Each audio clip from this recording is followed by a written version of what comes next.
सतगुरु रूपी प्यारे साथ संगत जी, प्यार और सत्कार से कहना, दान निरंकार जी। जीवन ਦਾ ਰਥ ਐਨੇ ਚਲਾਣਾ ਹੈ, ਅਸਾਂ ਤੇ ਕੇਵਲ ਬਹਿਣਾ ਏ। ਸਵਾਸਾਂ ਦੇ ਦੋ ਪਹੀਏ ਚਲਦੇ ਤਾਂ ਜੀਵਨ ਰਥ ਚੱਲਦਾ ਏ।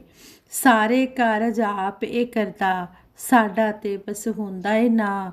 ਜਿੱਥੇ ਅੜ ਜਾਏ ਭਗਤ ਦੀ ਗੱਡੀ, ਦੌੜ ਕੇ ਪਹੁੰਚਦਾ ਏ ਉਸ ਥਾਂ, ਦੌੜ ਕੇ ਪਹੁੰਚਦਾ ਏ ਉਸ ਥਾਂ।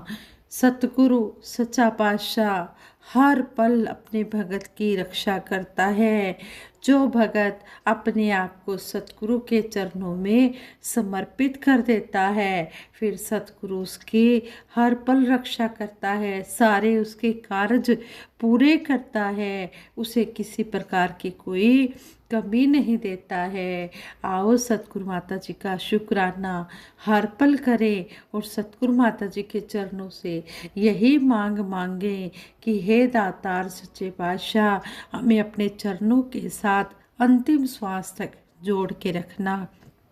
सतगुरु माता जी का शुक्राना करते हुए सतगुरु माता जी के आशीर्वाद से दासी ये विचार रखने जा रही है।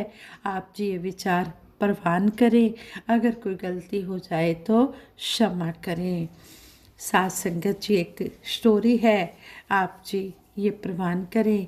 कहते हैं एक राजा की 4 रानियां थी।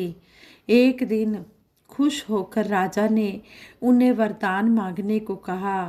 रानियों ने कहा कि समय आने पर वे वरदान मांग लेंगे।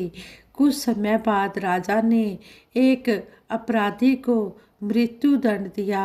बड़ी रानी ने सोचा कि इस को मरने से पहले एक दिन का जीवन दान देकर इसे उत्तम पकवान खिलाकर खुश करना चाहिए। उन्होंने राजा से प्रार्थना की कि मुझे वरदान के रूप में आप इस अपराधी को एक दिन का जीवन दान दें और उसका अतिथि सत्कार मुझे करने दें। रानी की प्रार्थना राजा ने स्वीकार कर ली। रानी ने अपराधी को स्वादिष्ट भोजन कराया, किंतु अपराधी ने उस राजसी खाने में कोई खास इंटरेस्ट नहीं दिखाया। दूसरी रानी ने भी वही वरदान मांगा और अपराधी को राजसी वस्त्र दिए, पर अपराधी खुश नहीं हुआ। तीसरे दिन तीसरी रानी ने भी वही वरदान मांगकर उसके लिए नृत्य संगीत की व्यवस्था की, किंतु अपराधी का मन जरा भी इन वस्तुओं में नहीं लगा। चौथे दिन सबसे छोटी रानी ने राजा से प्रार्थना की, मैं वरदान में चाहती हूँ कि अपराधी को क्षमा दान दिया जाए। रानी की प्रार्थना स्वीकार कर ली गई। उस रानी ने अपराधी को सूखी रोटियां खिलाई। उस अपराधी ने वह सूखी रोटियां बड़े ही आनंद से खाई। राजा ने अपराधी से इस बारे में पूछा तो वह बोला, राजन, मुझे तो सबसे छोटी रानी की रूखी सूखी रोटियां सबसे अच्छी लगी, क्योंकि तब मुझे मौत का भय नहीं था। उससे पहले मौत के डर के कारण मुझे कुछ भी अच्छा नहीं लग रहा था।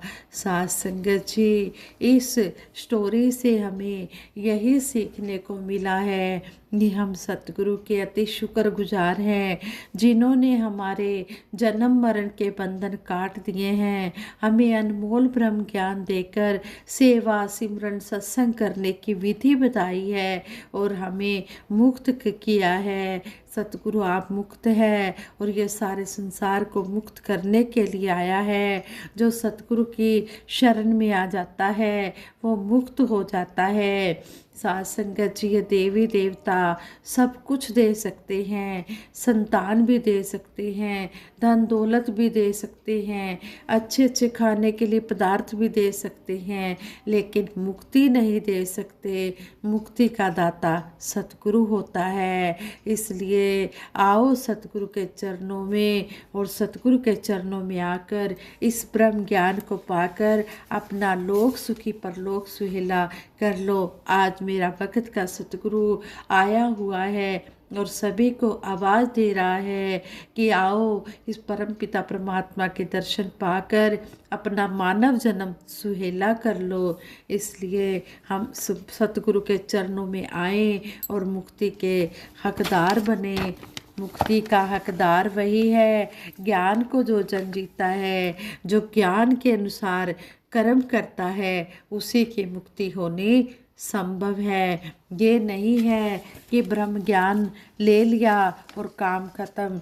नहीं, ब्रह्म ज्ञान लेना तो उस प्रकार है जिस प्रकार एक बच्चा स्कूल में एडमिशन लेता है, लेकिन एडमिशन लेने के बाद उसका डेली रूटीन में स्कूल में जाना और जो टीचर लेक्चर देता है, पढ़ाता है, उस पर भी अमल करना है, उसको अपने जीवन में धारण करना है। ये नहीं है कि टीचर का लेक्चर सुन लिया और उसके ऊपर अमल नहीं किया, उसे लर्न नहीं किया। नहीं, फिर वो स्टूडेंट घर आकर उस लेसन को लर्न भी करता है और फिर जब टीचर एग्ज़ाम लेता है तो वो एग्ज़ाम भी देता है। इसी तरह है, हमने सत्संग में जाना है और हर एक संत महात्मा के वचन को सुनना है, और फिर जब भी सतगुरु परीक्षा ले तो हमने उस परीक्षा में भी खरा उतरना है। इस तरह हमने इन बातों पर अमल करना है, तभी हमारी मुक्ति संभव है। साध संगत जी कहते हैं, हर व्यक्ति की जुबान पर यह बात होती ही है कि 84 लाख योनियां हैं और जीव इनमें भ्रमण करता रहता है, घूमता रहता है। परमात्मा सभी जीवों को एक बार मानव तन देकर मुक्ति प्राप्त करने का अवसर अवश्य देता है, क्योंकि ब्रह्म ज्ञान प्राप्त करने का तन मानव तन ही है। ब्रह्म ज्ञान प्राप्त कर निंदा को छोड़कर अद्वैत भाव से संत वृत्ति में संसारिक जीवन जीते हुए सेवा सिमरन सत्संग की धारा से विचलित ना होकर लगातार सत्संग सेवा सिमरन के रास्ते पर चलते हुए मुक्ति की प्राप्ति संभव है, वरना 84 लाख का ही भ्रमण करते रहना पड़ेगा। फिर वही बात कि फिसल गई तो वारी गई वाली स्थिति बन जाएगी कि अगर एक बार ये मानव जन्म हाथ से निकल गया तो फिर दोबारा 84 लाख योनियों में ही जाना पड़ेगा, अगर इस परम पिता परमात्मा को नहीं जाना तो। संपूर्ण अवतार वाणी में शहंशाह बाबा अवतार सिंह जी महाराज फरमाते हैं, कई जन्म तू बनके कीड़ा रींग रींग कर चलता रहा, तनिक तो सोचो हालत क्या थी, सांप व बिच्छू बनता रहा। भैंस गाय खर कुकर घोड़ा जन्म पशु का पाया था, बन चमगादड़ बगुला कुआ उल्लू भी कहलाया था। विष्ठा में पड़ चिल्लाता था, मूल के अपने प्रभु का नाम, कहे अवतार प्रभु को मिलके अब तो पाले अपना नाम। संपूर्ण अवतार वाणी के शब्द नंबर 170 में हमें शहंशाह बाबा अवतार सिंह जी महाराज ने ये बात समझा दी है कि कई जन्म कीड़ा बना और रींग रींग कर चला, सोच तो तेरी क्या हालत थी। कई बार तू सांप भी बनता रहा, बिच्छू भी बनता रहा, भैंस भी बना, गाय भी बना, गधा भी बना, कुत्ता भी बना, घोड़े का जन्म भी पाया, फिर चमगादड़ बगुला कोआ उल्लू भी बना, और फिर तू इस तरह ही विष्ठा में पड़ा हुआ चिल्लाता रहा।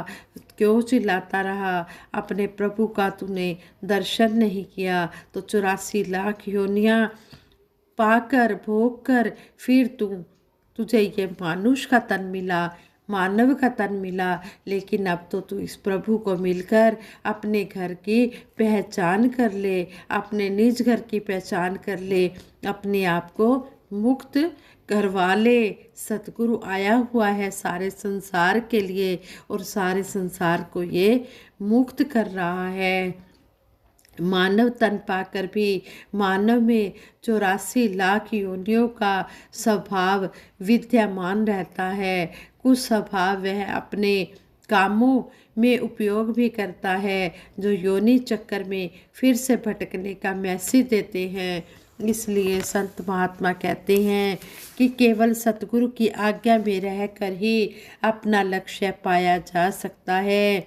संपूर्ण अवतार वाणी में शहनशाह बाबा अवतार सिंह जी महाराज ने स्पष्ट करके समझाया है, तू कर्मों के बंधन कारण फिर योनि जाएगा, मात गर्भ में लटके उल्टा चीखेगा चिल्लाएगा, कोई न होगा संगी साथी रो रो नीर बहाएगा, बन के शुकर स्वान अरु घोड़ा 84 में जाएगा। संपूर्ण अवतार वाणी के शब्द नंबर 148 द्वारा भी हमें समझाया गया है कि तू अपने कर्मों के बंधन में पड़कर फिर योनियों में ही जाएगा, माता के गर्भ में लटका हुआ उल्टा लटका हुआ, फिर तू चीखेगा चिल्लाएगा, कोई भी तेरा संगी साथी नहीं होगा, तू इस तरह रोता ही रहेगा, आंसू ही बहाता रहेगा, फिर तू इसी तरह 84 लाख योनियों में जाएगा। कभी तू सुअर बनेगा, कभी कुत्ता बनेगा, कभी घोड़ा बनेगा, कभी गधा बनेगा, कभी गाय बनेगा, कभी भैंस बनेगा। इस तरह 84 लाख योनियों में फिर से तू चला जाएगा अगर तूने इस मानव जन्म के लक्ष्य को पूरा नहीं किया। यूँ तो सभी जीव निरंकार के अंदर है। साकार परमात्मा का दर्शन अनेकों पेड़ों में पशु पक्षियों में भी किया और संग भी रहे, परंतु तन नहीं होने से ब्रह्म ज्ञान का लाभ नहीं प्राप्त कर सके। कहने का भाव यही है कि ये जो विवेक बुद्धि है ये सिर्फ मानव को बख्शी गई है, नहीं तो पशुओं और बंदों में, पशुओं और इंसानों में कोई फर्क नहीं है।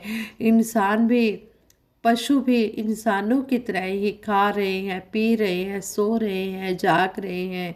निद्रा भोजन भोग भय अरु पशु पुरख समान, ज्ञान अधिक नर में ज्ञान बिना पशु जान। कहते हैं कि सब काम कर रहे हैं पशु पक्षी इंसानों वाले, लेकिन एक विवेक बुद्धि इनको नहीं बख्शी गई कि ये परम पिता परमात्मा को जानने का ज्ञान नहीं रख सकते हैं। इसलिए कहा है कि जब तक इंसान तो ब्रह्म ज्ञान का लाभ प्राप्त नहीं करेगा, इस परम पिता परमात्मा की शरण में नहीं आएगा, तेरा पार उतारा होने वाला नहीं है। गायें श्री कृष्ण के संग और सांप शिव जी के संग रहे।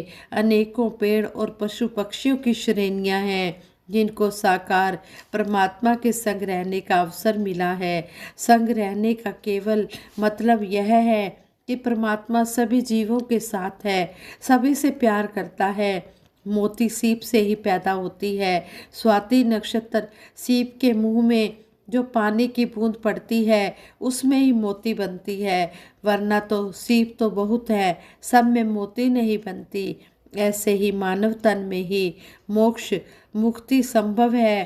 पूर्ण सतगुरु से ब्रह्म ज्ञान की प्राप्ति और ज्ञान के अनुसार कर्म भी हो, तभी मानव तन भी मुक्ति का हकदार हो सकता है। और मानव की 84 लाख योनियों में चक्कर लगाते ही रहना पड़ता है। संपूर्ण अवतार वाणी में शब्द नंबर 260 में शहनशाह जी समझा रहे हैं, 84 को 4 रूप में बांट दिया इस सिरजनहार, अंडज पिंडज स्वेदज उत्मज इन्हीं बीच है कुल संसार। अर्थात लाखों बार अंडज की श्रेणी में, लाखों बार पिंडज की श्रेणी में, लाखों बार शवदेश की श्रेणी में और लाखों बार उद्भिज की श्रेणी में जन्म लेकर 84 का चक्कर लगाना पड़ता है। मानव तन के लिए सतगुरु की कितनी बड़ी महत्ता है, इंसान खुद समझ सके कि मानव तन मुक्ति का साधन भी है और कसौटी भी है। ब्रह्म ज्ञान प्राप्त कर इकमिक होने की अवस्था को ही इसकी संज्ञा दी है। राम कबीरा एक भय है, कोई न सके पहचानी। भगत के लिए इस अवस्था की प्राप्ति ही मुक्ति की अवस्था है। इस तरह कहा है कि मानव प्रभु की उत्तम रचना है और मानव का फर्ज है कि वह इस मानव की जो उत्तमता मिली है, जो ये उत्तम जन्म मिला है, इसके रुतबे को बनाए रखे, दया करे। जिस ऊपर स्वामी मानव उसे बनाता है, गुरु मिले तो वह मानव ही आप खुदा बन जाता है। कहते हैं कि जिसके ऊपर ये दया कर देता है उसे ये मानव बनाता है, और मानव वही बनता है जिस पर सतगुरु की कृपा हो जाती है। जब सतगुरु की कृपा होती है तो यह साधारण मानव ही फिर महापुरुष बन जाता है, फिर खुदा बन जाता है, फिर सतगुरु की तरह ही संत महात्मा की पूजा होने लग जाती है। और पूजा उसी की होती है जो सतगुरु के कहे अनुसार कर्म करता चला जाता है, सतगुरु की शरण में आ जाता है और सतगुरु के हर वचन को सत वचन करके मानता चला जाता है।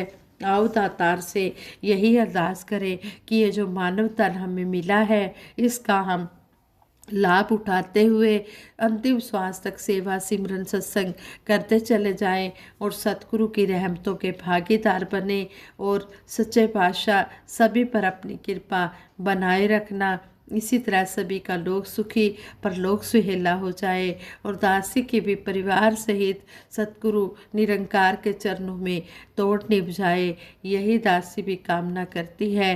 और सबके भले की कामना के लिए दासी सिमरन करवाएगी। सभी ने मिलकर सिमरन में साथ देना है। तू ही निरंकार मैं तेरी शरणा मैनू बख्श लो, तू ही निरंकार मैं तेरी शरणा मैनू बख्श लो, तू ही निरंकार मैं तेरी शरणा मैनू बख्श लो।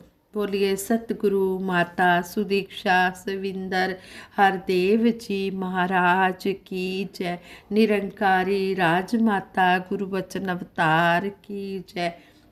साथ संगत जी प्रेम से कहना धन निरंकार जी।